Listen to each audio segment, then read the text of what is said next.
Everyone loves an underdog. I'm taking him straight up on ESPN Bet tonight. How you gonna bet against a superstar quarterback? Superstar. Always with the superstar. I gotta find Steve, they always do that shit, superstar. Always with the superstar. He always do that shit. Founding game yesterday as Lamar Jackson and the Ravens hosted the Raiders. Pick it up in the fourth quarter. Ravens up 3. They had been up 10 before, and then Derrick Henry and the Wildcat gives them another 10-point game over, right? He's got to be over against the Raiders. Well, we got vintage. I mean, that is good coverage, good throw by Gardner Minshew, but great contested catch. Like I said, great contested catch. Devontae Adams in the second half was a one-man problem for the Baltimore Ravens defense. He had 9 catches, 110 yards. On the block here. Oh, my gosh. Guys, Ravens have a couple of 3-and-outs. You won't see Derrick Henry in the highlight because they chose not to use him. In the meantime, Jacoby Myers, they cost them for a first down. And I believe that there's a 38-yard field goal from Daniel Carlson, and so the Ravens fall after a 10-point lead in the fourth quarter. This was exactly what their problem was last year. I didn't watch that game. I didn't watch those football games. So they go out and they get Derrick Henry. So in consecutive weeks, I was working, but I couldn't watch shit. Fourth quarter cap. Sleep, in the final 10 minutes of their 2 games, both losses, he has a combined 3 carries. The Ravens went 3-and-out to a 7-point lead, then 3-and-out yesterday on the next drive, and the game was tied on those 6 plays. Henry touched the ball once, and on that once, by the way, he ran right through the defense for like a 5 or 6 yards hour game. This was outstanding because I'm so frustrated with it. This wasn't exactly why I go back. Yeah, exactly. So what the hell is he only doing this once in the last 6 plays? And if you hear it, here's the last bag carry that, I'm like, Dave Jordan's going to get it for this big hops and it's over. Okay, so that's why you bring him in, man. They have no chance. Oh, we're going to fake it to him. Oh, go on the how do we just say that? Well, quickly, now they get the first down. Oh, we got a false start. This dude's 290 pounds in the back. I don't care running a 4.4 or whatever. But you brought him in. It's a great season pickup. And so, like, what do the Ravens need to do? Hold out games in the fourth quarter. This guy's the best closer in the business. So give him the football. One time? Here's my point. I think they're very predictable now, offensively. Because I think they should have been predictable in that situation. Yeah, I can predict that if they gave them the ball, they'd have a really good chance to run the clock out and win the game. I can push back and say that defensively, when Derrick Henry's in the game, they know the run's coming. And you see the last game with the Raiders, look at when Derrick Henry's in the game, 5 guys at the line of scrimmage. They are literally just watching the clock. They're just teeing off on the run. There's no hesitation. Everybody's just selling out. It's like run blitz after run blitz after run blitz. They're putting 5 guys at the line of scrimmage because more than likely when Derrick's in the game, early downs we're going to get run. The contrast is this. When Justice O's in the game, it's a 90% pass. So I think there's a little, we talked about last week, there's a little bit of them figuring out when Derrick's in the game on early downs, how can they counterpunch with not obvious run situations, and the same with Justice Hill. When he's in the game, how can they counterpunch and make sure they run it to take advantage of some soft coverage? I think they become predictable in that way. But if there's the first player getting absolutely, you got 2 really good ideas. Like if you got Derrick Henry the best in this team to know the fourth so on, stop the win. If the first round goes for the after, not to be staying with this again. Just to go back to our defensive prowess. You can't help the Derrick Henry. Something on the front. He's getting his first free throw attempt tonight now. That was good. Jordan. Well, I don't understand why this concept is so foreign to the Baltimore Ravens right now. You know what this reminds me of? When you played right tackle for me, I would get the same thing. Run the damn ball, Rex. You're right, D-Will. Why? Because we pass the style, we run the rim. And you know how I'm going to handle that? When you want to stack all those guys up on the line of scrimmage, I'm going to put some big boys out there, and I'm going to put one receiver in the I'm going to end up just pounding the ball. Hey, we're not going to disappoint you, Granny. He's going to get it. He's going to get it all the way. On those other things that we saw, he did average 5 yards carry, so I don't know what happened to the other. I think the offensive line's very good in the run game right now. I think that they could not block Max Crosby, and when Derek's in that dot or that right behind the quarterback, it's a run. I know this, but look, the whole time, their offense last year, we praised the hell out of it. Why? They run the ball, play action. What's important about that? I agree. Protection for Lamar Jackson to be able to pitch it down the field. All right? So, and Max Crosby certainly was a problem in the run game. But, oh, my God, was he a problem in the pass game? Are you kidding me? I just don't think the offensive line is playing up to the expectation or what we're used to in Baltimore. It's not a good unit right now. But here's what I'm seeing. All right? Max Crosby, you better have 4 hands on him in those critical situations. Last week, we praised the hell out of this John Alt or whatever. He never blocked a one-on-one, not one time. All right? The first round rookie. Offensive lineman for the Chargers, yeah. So, listen, I'm sorry. 4 hands better be on Max Crosby today. That's what's going to happen on your match. So let me just show you what the Ravens are. Start out 0-2, and this is going to get easier. At the Cowboys next week, Dallas desperate, and they're really almost bad as they were yesterday. They play Buffalo, that's a tough game. They play at Cincinnati, that's a tough game. So they could be standing at 1-4 or something like that. Here's my question. Last week, when they Detroit Lions game went to overtime, everyone in the building and everyone watching knew the Lions were going to run it down their throat. And you got Derrick Henry. I don't care if the other team knows they're going to do it. I'm going to keep this forward and stop it. They're going to have to prove to me they can stop it. In the fourth quarter, they're going to go with no team complete, which is the majorest in the last few years. There's a difference between lining up and saying, here's some stop it with the top 5 offensive line, and here's some stop it with the offensive line that's 5 and 10 right now. And the Steelers, beating the Broncos. No Russell Wilson against his former team and his former club. Steelers, his numbers will not reflect how well he's playing. Funny, not know what to do out of third down. I love that. Down in the red zone, you get a matchup. That's where the state comes down. That's a big fella. Second quarter, Bo Nix and how about T.J. Watt? Dominant again yesterday, 2 weeks in a row. They dropped that backside end in the coverage. Hesitation by Nix, set by T.J. Watt. The Steelers up 10-0. Truly, not this way. Yeah, reverse please. Like they're trying to generate some offense, and then Josh Gomez goes up and makes a big catch.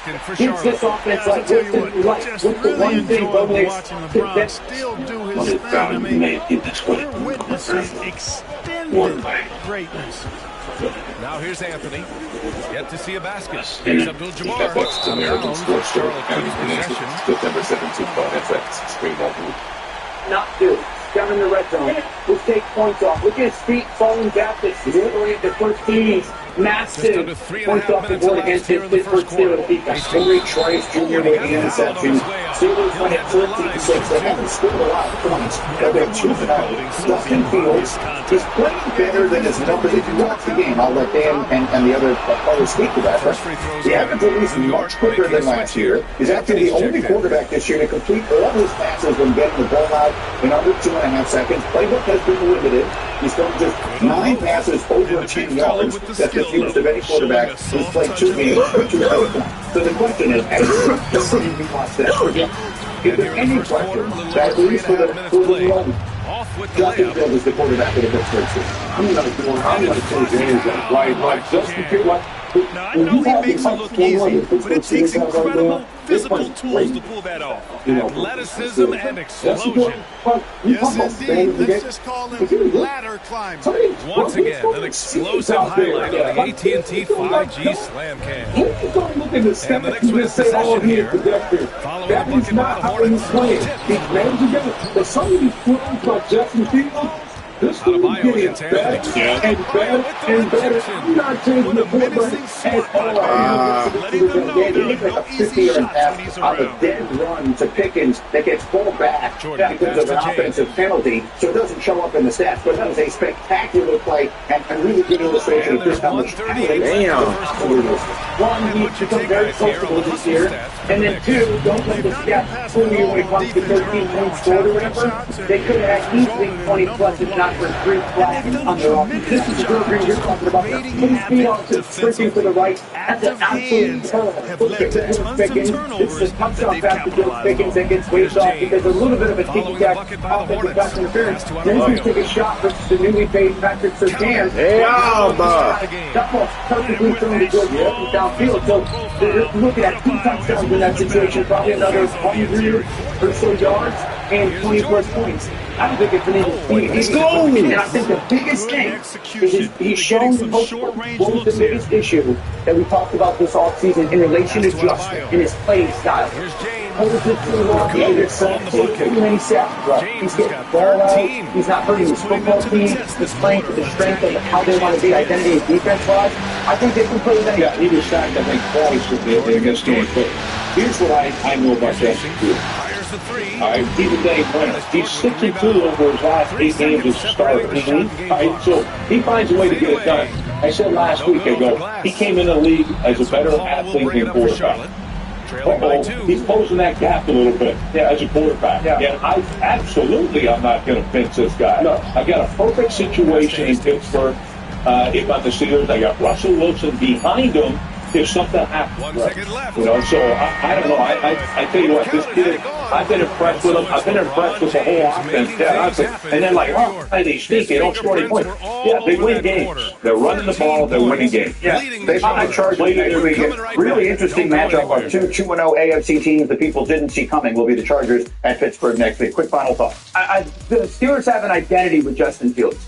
They're going to run the football. He's going to make timely throws. They're going to push the ball downfield and play great defense. That gives you the chance to win a lot of games in that league. Steelers have the Chargers coming up, then the Colts, then the Cowboys, then the Raiders. And welcome back to our coverage of Game 3 on 2K Sports. All right, before we move on, what do you guys think about what we've seen from the Knicks?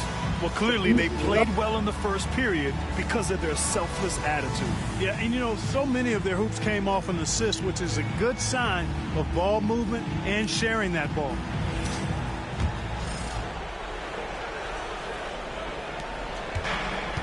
Charlotte is shooting only 42%. This is how the floor looks for the Hornets starting the second. Chris Paul out there with Jaylen Brown. Then there's George, and it's Abdul-Jabbar in at the 4. Over to the wing, goes back up. And he jams it home with authority. Boy, Kareem Abdul-Jabbar's Hall of Fame, baby.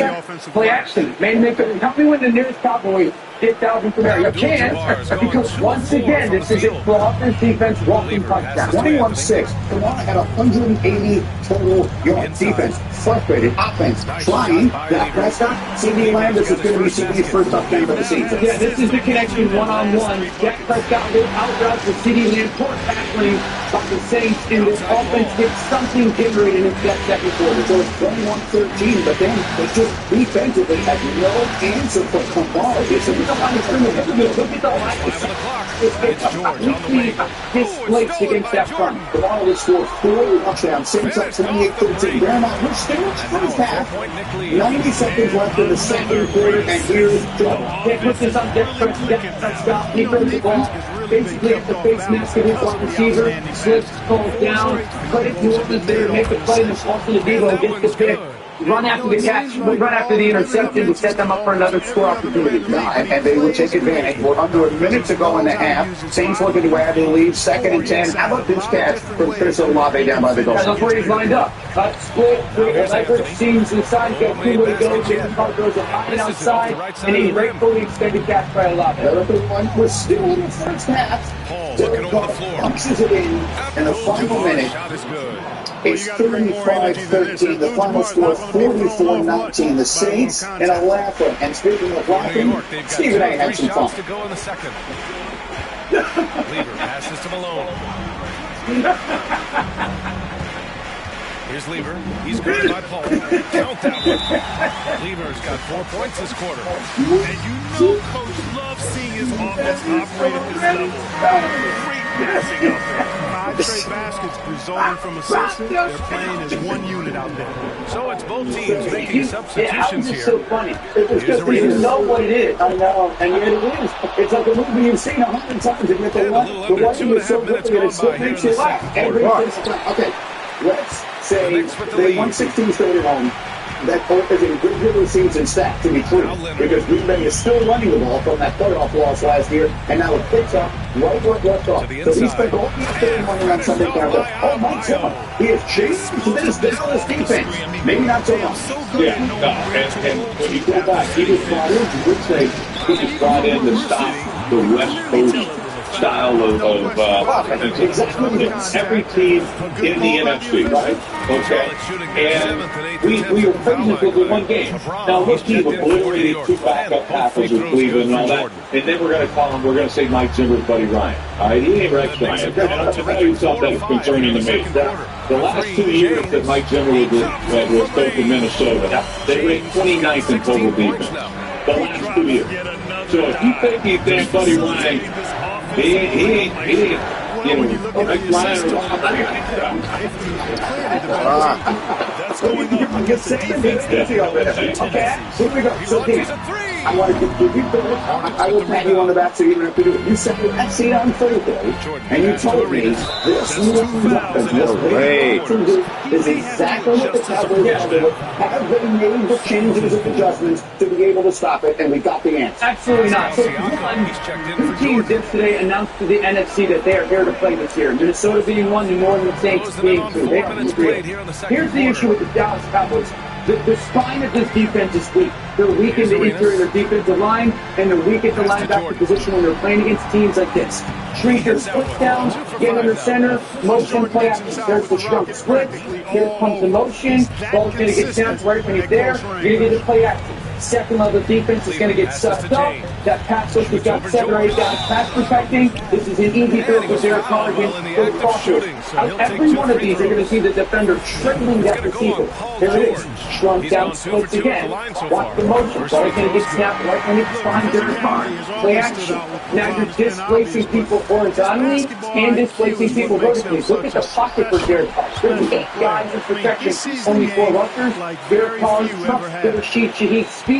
And again, look at those defenders. Trailing from the outside. Cut splits. Motion. Snap it when he's behind the quarterback. We're going to get play action pass again. That's a bucket. Crosses from the outside leverage of the defenders. These are look at the pockets by Derek Carr. I feel like I'm watching the Packers game in the playoffs last year. It's the same exact stuff. If you change the coordinator, no good to start tonight, missing his first attempt there. The issues with this football team: motion, misdirection, play action, cut splits. They struggle with transition basketball, the most reliable way to generate heat.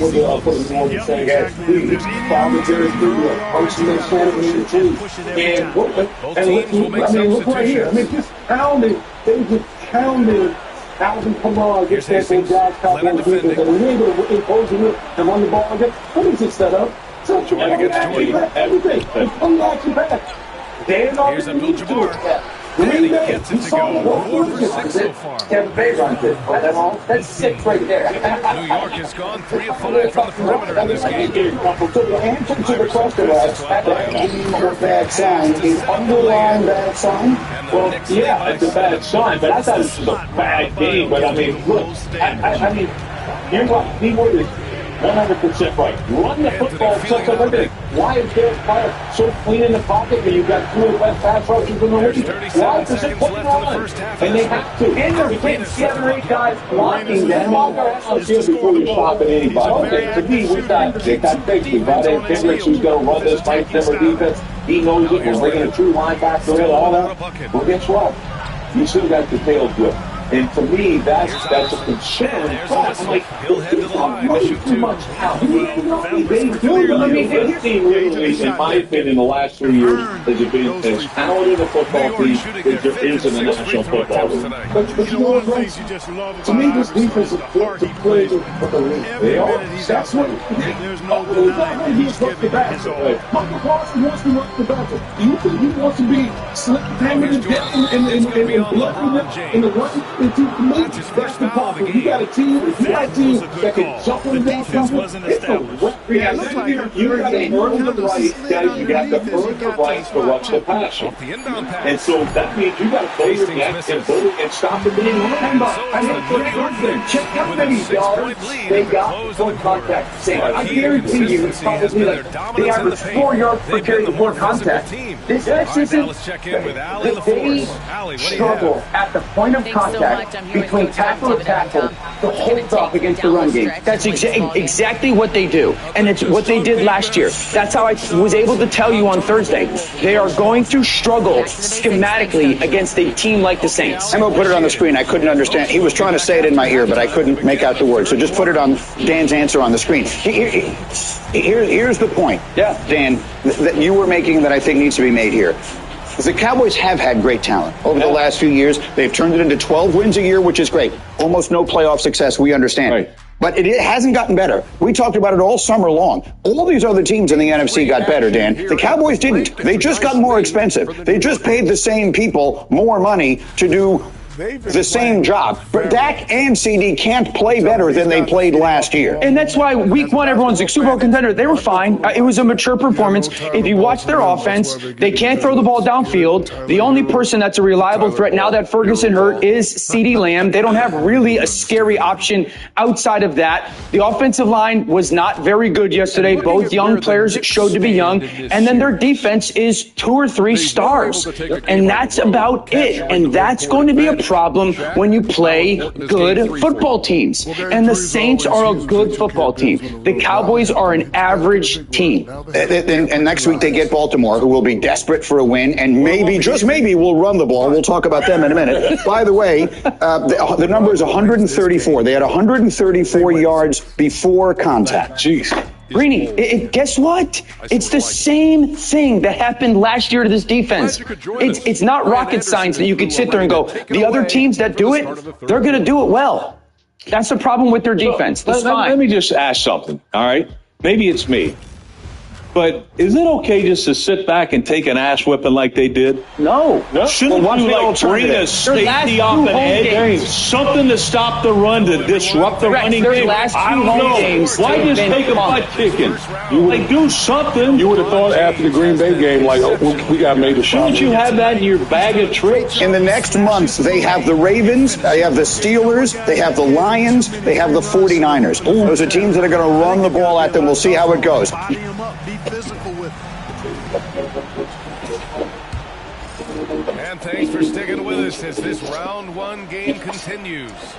They're going to turn it over. They couldn't get it inbounds in time. Taking a step on ESPN Bet tonight. We've got Kawhi Leonard. He's out there with LeBron James. And it's Adebayo at the 5, roaming the paint. That's Tom Thibodeau's 5 as we get going in the second half. Kansas City 6. Let me get it again. The quarterbacks are legendary, and then we're ready to go. I'm not sure what we're always wearing. That's a different conversation. Impressive looks on the AT&T 5G. His new favorite receiver. That vintage Joe Yoshiva pushes up like he's going to go to the back pylon and then shuts it down, come to the front pylon. A pinpoint throw from Joe Burrow. Oh, look at the toe tap. Bengals take a 10-3 lead. Next, Chiefs. Mahomes, how about this throw? Downfield one-on-one, Cam Taylor-Britt versus Rasheed Rice. Patrick holds that safety.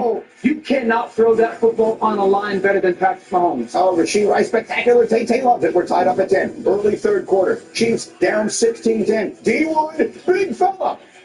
Big 6, baby. You just say anything. Big 6, man. We the best athletes right there on the field. Look at that, man. Look at that hip movement. Chiefs go up 17-16. Now here we go the other way. Burrow, 4th down play, and they go for it. Trust your guy 3 times in a row. That patience in the pocket, and then someone gets open. Critically, though, they missed the extra point. Keep that in mind. It's a 5-point game now. That's Cam Taylor-Britt, who did all the trash talk this week. You can't. You're not going to find a better interception in any level of football than that. That looks Odell Jr. He backs it up, though. He might not be able to tackle, but that stuff here, he can catch, can't he? Bengals take possession, but they have this critical play, and it is a good call. The ball is out before he hits the ground. It's really one of the themes of the Kansas City Chiefs in this run. Some point, that defense finds a way to make a massive play. punches out. Can't wait to break this down exactly how it happened for Spags' defense. Chiefs go for the 2 and don't get it, so their lead is 1. Fourth quarter. This is a 2nd down and 11. This is a critical play. Jamar Chase wanted a hip drop tackle. Let the record show. It was not a hip drop tackle. Right. And because he loses his mind, it goes from 3rd and 7 to 3rd and 22. And think about it. The play call is going to be completely different. It also gives the opportunity, if you get 4 or 5 yards, to make a decision to go for it on 4th down. They get a field goal, but it could have been a touchdown. So their lead is only 2. 48 seconds left. This is 4th and 16. If it's incomplete, the game is over. It's incomplete.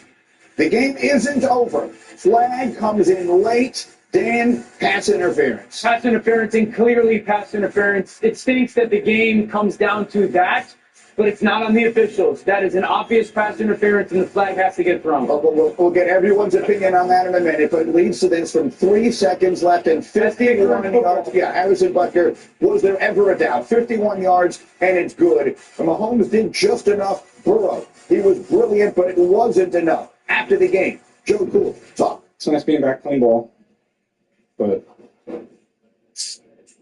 it stings a little bit. How frustrating? As frustrating as I've had. Why? I'm gonna have to kind of think about that one a couple days, and I'm gonna have to ask me that again on Wednesday. How do you characterize your frustration on the right now? It's kind of like losing. What were you reacting to there? He don't want to say what he really wants. Which is what? I think like refs, no player wants to use that as a cop out, especially in the post game. Well, it's the second time they've lost to Kansas City, basically because of the flag. Same thing, right? Yeah. So you're talking about the push out of bounds in the playoff, at the end of the playoff game. Which was the right call. Does anyone here believe, Rex, you're a defensive coach, you're a defense, is that a good call or a bad call? It's a good call. I hate it, but it's a good call. I think the only thing, fans are wondering, why the hell is the flag thrown sooner? You know what I mean? And look, officials don't want to throw it either, but I got to. But I have to say it is a good call. Here's what I'll say. I posted right after the game. Unbelievable. I hope we get this again in January. And every response was refs. So that's clearly what people were thinking. The refs. You were thinking something different. Yeah. You know who doesn't want to see this again? Kansas City. Kansas City. I'm telling you, look, they got outplayed. Say what you want. We ran a remote. We said, and I told you yesterday that Cincinnati style thing fight, but this team is not afraid of Patrick Mahomes and company. What are they saying? Their defense is great. Their depth and the zone drop front over the backer, containing the quarterback, not letting him push out. And remove this to the D coordinator. Better than anybody else in the league. Look at the depth of the backers. Like, they did it. And so to me, they don't want to see it. And now, he hits in the you don't want to see it. Patrick, I guess, struggles against Cincinnati on in comparison to every other team. The other thing I would also say about the 4th down play, I've seen a lot of people say, well, don't 3-man rush Patrick. It's literally what Cincinnati does best against Patrick. So I hate the fact that people are saying that. I completely agree. Cincinnati outplayed Kansas City.